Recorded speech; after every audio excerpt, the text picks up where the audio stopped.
Hello friends, welcome back to my channel. అందరూ ఎలా ఉన్నారు? అందరూ బాగున్నారా? నేనైతే చాలా బాగున్నాను. మీ అందరూ కూడా బాగుండాలని కోరుకుంటున్నానండి. ఈరోజు నేను ఇంకొక టేస్టీ వెజ్ కర్రీతో మీ ముందుకు వచ్చేసాను. ఇది బేబీకార్న్ మసాలా కర్రీ అండి. నేను మొన్న సంక్రాంతికి ఊరు వెళ్ళినప్పుడు అక్కడ మా తోటలో ఇలా బేబీకార్న్ అయితే తీసుకొచ్చుకున్నాను. మా తోట వీడియో ఎవరైతే చూసారో వాళ్ళందరికీ బాగా తెలుసు నేను అక్కడ తీసుకొచ్చిన బేబీకార్న్ ఇవి. వాటితో ఇలా టేస్టీగా కర్రీ అయితే చేసుకున్నాను. కర్రీ అయితే చాలా బాగుందండి. సేమ్ ఇదే ప్రాసెస్లో మీరు కూడా చేసుకుంటారని ఈ వీడియో అయితే పోస్ట్ చేస్తున్నాను. ముందుగా నా ఛానల్ ఎవరైతే చూసి నన్ను సపోర్ట్ చేస్తున్నారో వాళ్ళందరికీ కూడా చాలా థ్యాంక్స్. మీలో ఎవరైనా కొత్తగా నా ఛానల్ చూస్తున్నట్టయితే ప్లీజ్ లైక్ చేయండి, షేర్ చేయండి, సబ్స్క్రైబ్ కూడా చేసుకోండి. వీడియోలోకి అయితే వెళ్ళిపోదాం. మరి చూడండి, నేనైతే ఇలా బేబీకార్న్ అయితే ఇవి తీసుకున్నానండి. ఆల్రెడీ నేను ఈ బేబీకార్న్లో సగం అయితే ఆల్రెడీ ముందే కర్రీ చేశాను. ఆ కర్రీ బాగుందని చెప్పి ఇలా అయితే పోస్ట్ చేస్తున్నానండి. మళ్ళీ ఇంకొకసారి కర్రీ ప్రిపేర్ చేసి కర్రీ చేసే ముందు బాగుందో లేదో చూసుకొని మేము చెక్ చేసుకున్న తర్వాతే నేనైతే ఇలా పోస్ట్ చేస్తున్నానండి. చాలా బాగుంది కర్రీ. మీరు కూడా ఒకసారి చేసుకుంటారని కర్రీ అయితే పోస్ట్ చేస్తున్నాను. చూడండి, తోట నుండి తెచ్చినాయి కదా, అందుకని ఇలా చక్కగా ఫ్రెష్గా ఉన్నాయి, లేతగా ఉన్నాయి. వీటిని అయితే చక్కగా ఇలా పీల్ చేసేసుకొని మొత్తం ఇలా చూపిస్తున్నాను. చూడండి ఎంత క్యూట్గా ఉంది కదా. చిన్న బేబీకార్న్, అందులోనూ మన తోటలో మన విలేజ్లో మన కూరగాయలతోనే చేసుకొని తింటే ఆ టేస్టే వేరు కదా. ఇలా అయితే మొత్తం బేబీకార్న్ అయితే మొత్తం అయితే నేను పీల్ చేసేసుకుంటున్నానండి. ఇలా చూడడానికి చాలా ఎక్కువ క్వాంటిటీ ఉన్నట్టు అనిపిస్తుంది, కానీ ఒలిచిన తర్వాత చాలా తక్కువ అయినాయండి నాకు. చూడండి, నేను ఇలా తీసుకుంటే నాకు చాలా తక్కువ అంటే తక్కువ అయినాయి, ఇంకా ఉంటే బాగుండని అనిపించింది. చూడండి, ఇవి అయితే అయినాయండి నాకు. ఇవంతా కర్రీ అయితే నేను చేసుకుంటున్నాను. ఇప్పుడు ఆల్రెడీ నా ఛానల్లో నేను మంచూరియా కూడా పోస్ట్ చేశాను. ఎవరికైనా కావాలంటే బేబీకార్న్ మంచూరియా కూడా ట్రై చేయండి, చాలా బాగుంటుంది. ఇలా వాటర్లో వేసుకొని క్లీన్ చేసుకొని ఇలా రౌండ్ పీసెస్గా అయితే నేను కోసుకుంటున్నానండి. మీకు కావాలంటే బారుగా కూడా కోసుకోండి, కానీ నేను ఇలా చిన్నగా కోసుకుంటే ఉప్పు కారం అయ్యి లోపలికి మంచిగా అబ్జర్వ్ అవుతాయని నేనైతే ఇలా చిన్న పీసుల్లో అయితే కట్ చేసుకుంటున్నాను. చూడండి, మొత్తం అన్నీ కూడా ఇలా రౌండ్గా అయితే కట్ చేసుకుంటున్నాను, సర్కిల్ షేప్లో లాగా. కర్రీ అయితే చాలా బాగుంటుందండి. ఒకసారి తప్పకుండా ట్రై చేసి చూడండి. బిర్యానీలోకి, చపాతీలోకి, రైస్లోకి అన్నిటిలో కూడా చాలా సూపర్గా ఉంటుంది. ఇలా వాటర్లో వేసుకొని క్లీన్ చేసుకుంటున్నాను. తర్వాత ఒక 2 ఆనియన్స్, ఒక 2 టమాటాలు, అల్లం వెల్లుల్లిపాయ పేస్టు ఇలా అయితే ఫ్రెష్గా నూరుకుందామని ఇలా వాటితోనే వేసుకుంటున్నానండి. ఇప్పుడు ఇవన్నీ కూడా చిన్న ముక్కలుగా కట్ చేసుకొని మిక్సీ జార్లో వేసుకొని పేస్ట్ చేసేసుకుంటున్నాను. ఇలా స్మూత్ పేస్ట్లా అయితే మిక్సీ పట్టుకోవాలి. ఇప్పుడు ఒక ప్యాన్ తీసుకొని కర్రీ అయితే స్టార్ట్ చేసేసుకుందాం మనం. ఇప్పుడు ఒక 1 స్పూన్ వరకు ఆయిల్ వేసుకుంటున్నాను నేను. ఫస్ట్ ఆయిల్ వేసుకొని ఇలా బేబీకార్న్ ఉన్నాయి కదా, ఆ బేబీకార్న్ అయితే ఇలా ఫ్రై చేసేసుకుంటున్నానండి లో ఫ్లేమ్లోనే. కొంచెం బ్రౌన్ కలర్ వచ్చే వరకు ఫ్రై చేసుకోండి, చాలా బాగుంటుంది టేస్ట్ అయితే. పన్నీర్ ముక్కలు మనం ఎలా ఫ్రై చేసుకుంటామో సేమ్ అదే ప్రాసెస్లో ఇలా అయితే నేను కొంచెం ఫ్రై చేసుకుంటున్నాను. కొంచెం పసుపును సాల్ట్ కూడా వేసుకుంటున్నానండి. పసుపు కలర్ కోసం సాల్ట్ వేసుకుంటే తొందరగా మగ్గుతాయని కొంచెం సాల్ట్ కూడా యాడ్ చేసుకుంటున్నాను. సాల్ట్ అయితే చాలా తక్కువ యాడ్ చేసుకోండి, ముక్కలకి ఎక్కువ పట్టేస్తే ముక్క మొత్తం ఉప్పుగా ఉంటుంది. అందుకనే చాలా తక్కువ వేసుకొని ఇలా ఒకసారి ఆయిల్లో ఫ్రై చేసుకోండి. ఇలా లో ఫ్లేమ్లోనే కొంచెం సేపు అయితే లిడ్ క్లోజ్ చేసి ఫ్రై చేసుకోండి. చక్కగా కలర్ మారిపోతాయి. చూసారు కదా, నేను ఇలా కొంచెం బ్రౌన్ కలర్లోకి వచ్చే వరకు వేయించుకొని ఒక బౌల్లోకి అయితే ట్రాన్స్ఫర్ చేసేసుకుంటున్నానండి. ఇప్పుడు మనం ఒక మసాలా పేస్ట్ అయితే ప్రిపేర్ చేసుకుందాం. ఆల్రెడీ ఆనియన్, టమాటా మిక్సీ పట్టి పెట్టుకున్నాం కదా, ఇప్పుడు మసాలా పేస్ట్ ప్రిపేర్ చేసుకుందాం. ఇప్పుడు అదే ప్యాన్లో నేను పల్లీలు వేసుకుంటున్నానండి. ఒక 2 స్పూన్స్ వరకు పల్లీలు అయితే వేసుకుంటున్నాను. పల్లీలు ఫస్టే వేసుకొని దోరగా వేయించుకోండి, టైం పడుతుంది కాబట్టి. తర్వాత ఎండు కొబ్బరి వేసుకోవాలి. ఎండు కొబ్బరి కూడా కొంచెం వేగితే మనకి తొందరగా మిక్సీ అయిపోతాయి, అందుకని ఎండు కొబ్బరి, పల్లీలు ఈ 2 ఫస్ట్ వేసుకోవాలండి. తర్వాత స్పైసెస్ అన్నీ చాలా ఫాస్ట్‌గా ఫ్రై అయిపోతాయి కాబట్టి ఒకసారి వేసేసుకుందాం ఇవన్నీ. ధనియాలు, జీలకర్ర, చెక్క, లవంగ, ఇలాచి ఇవి వేసుకుంటున్నానండి నేను. తర్వాత మొత్తం ఇవన్నీ కూడా ఒకసారి వేసేసుకుంటున్నాను. అవి తొందరగా ఫ్రై అయిపోతాయి కదా! మనకు వేగుతున్నప్పుడే మంచి ఫ్లేవర్ వస్తుంది కదా!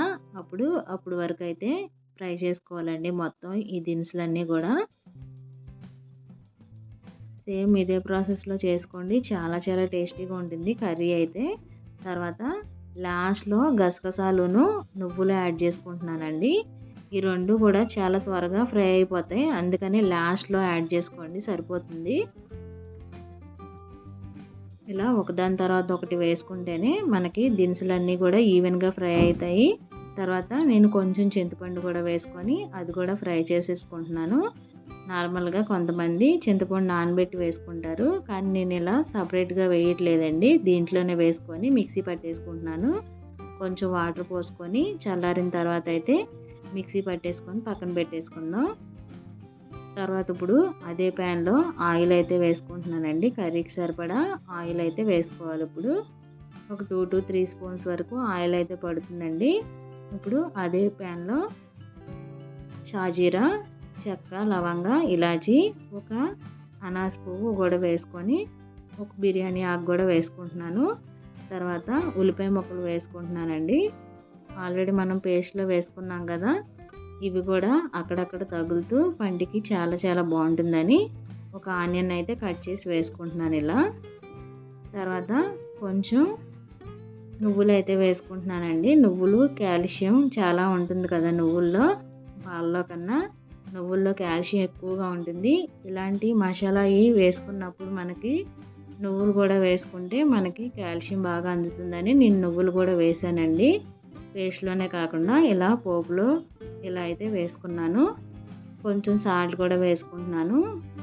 ఆనియన్ ముక్కలు తొందరగా మగ్గిపోతాయని.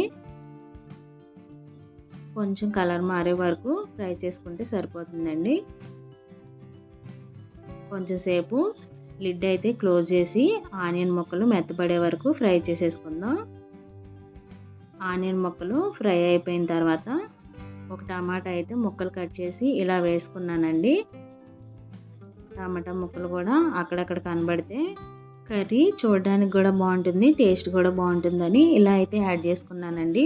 లిడ్ క్లోజ్ చేసి కాసేపు ముక్కలు మెత్తబడే వరకు ఫ్రై చేసేసుకుందాం. ఒకసారి మొత్తం మిక్స్ చేసేసుకుందాం అండి. ఆనియన్ ముక్కలు, టమాటా ముక్కలు చక్కగా కలర్ మారిపోయినాయి కదా! ఇప్పుడు ఆనియన్ టమాటా పేస్ట్ ఆల్రెడీ మిక్సీ పట్టి పెట్టుకున్నాం కదా! అల్లం వెల్లిపాయ కూడా వేసుకొని ఇప్పుడు వాటిని కూడా కొంచెం సేపు పచ్చివాసన పోయే వరకు ఇలా ఆయిల్లో ఫ్రై చేసుకుందాం. కొంచెం సేపు లిడ్ క్లోజ్ చేసి అయితే నేను ఫ్రై చేసుకుంటున్నానండి. ఇలా చూసారు కదా ఆయిల్ కూడా పైకి చక్కగా ఇప్పుడు మనం మిక్సీ పట్టి పెట్టుకున్నాం కదా గసగసాలు, నువ్వులు, మసాలా పేస్ట్, ఆ పేస్ట్ కూడా వేసుకొని కొంచెం సేపు ఫ్రై చేసుకుందాం. ఆల్రెడీ ఈ పేస్ట్ మనం ఫ్రై చేసిన పేస్టే కాబట్టి ఎక్కువసేపు కూడా పట్టదండి.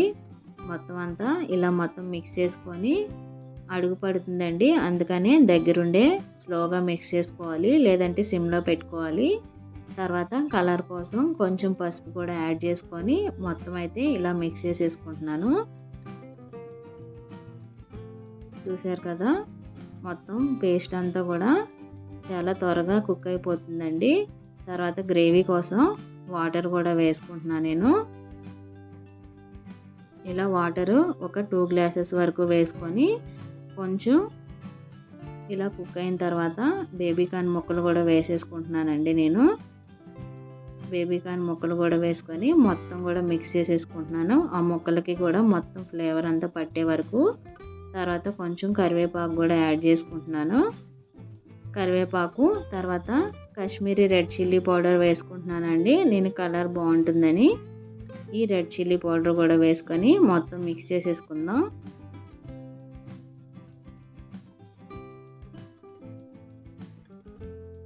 ఇలా మొత్తం మిక్స్ చేసుకున్న తర్వాత కొంచెం సేపు దగ్గర పడే వరకు కుక్ చేసుకోవాలండి లిడ్ క్లోజ్ చేసి.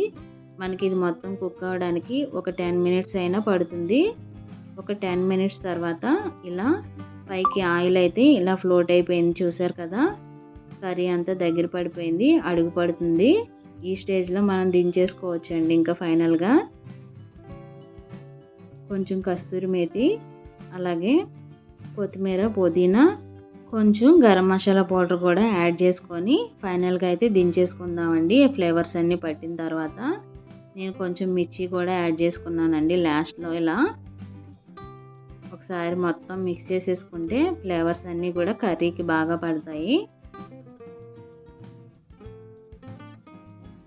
చూసారు కదా, ఎంతో టేస్టీ అయిన బేబీకార్న్ కర్రీ అయితే రెడీ అయిపోయిందండి. మంచి స్ట్రక్చర్తో చాలా బాగా వచ్చింది కదా. నేను లాస్ట్లో ఫైనల్గా కొంచెం బటర్ కూడా వేసుకుంటున్నానండి, క్రీమీ స్ట్రక్చర్ వస్తుందని. కొంచెంసేపు లిడ్ క్లోజ్ చేసి అయితే ఆ ఫ్లేవర్ పట్టిన తర్వాత లిడ్ అయితే క్లోజ్ చేసేసుకొని వేరొక బౌల్లోకి అయితే సర్వ్ చేసేసుకుంటున్నాను. కొంచెం ఇలా ఈ స్ట్రక్చర్లో ఉండగానే దించేసుకోండి, లేకపోతే మరీ గట్టిగా అయిపోతుంది చల్లారిన తర్వాత కర్రీ అయితే. అందుకని నేను ఈ స్టేజ్లోనే వేరొక సర్వింగ్ బౌల్లోకి తీసేసుకుంటున్నానండి. అంతేనండి, ఎంతో టేస్టీగా ఉండే బేబీకార్న్ మసాలా కర్రీ అయితే రెడీ అయిపోయింది. ఒకసారి ఇదే ప్రాసెస్లో ఇదే ఇంగ్రీడియంట్స్ మీరు ట్రై చేసి చూడండి. చాలా చాలా టేస్టీగా ఉంటుందంటారు మీరే. చాలా బాగుంటుందండి కర్రీ అయితే. ఇదైతే రోటీలోకి, చపాతీలోకి, రైస్లోకి అన్నిట్లో కూడా చాలా చాలా బాగుంటుందండి. బిర్యానీలో కూడా చాలా బాగుంటుంది. మీకు ఎవరికైనా ఈ వీడియో నచ్చినట్టయితే please like, share, subscribe. Thanks for watching. Bye bye. Thank you.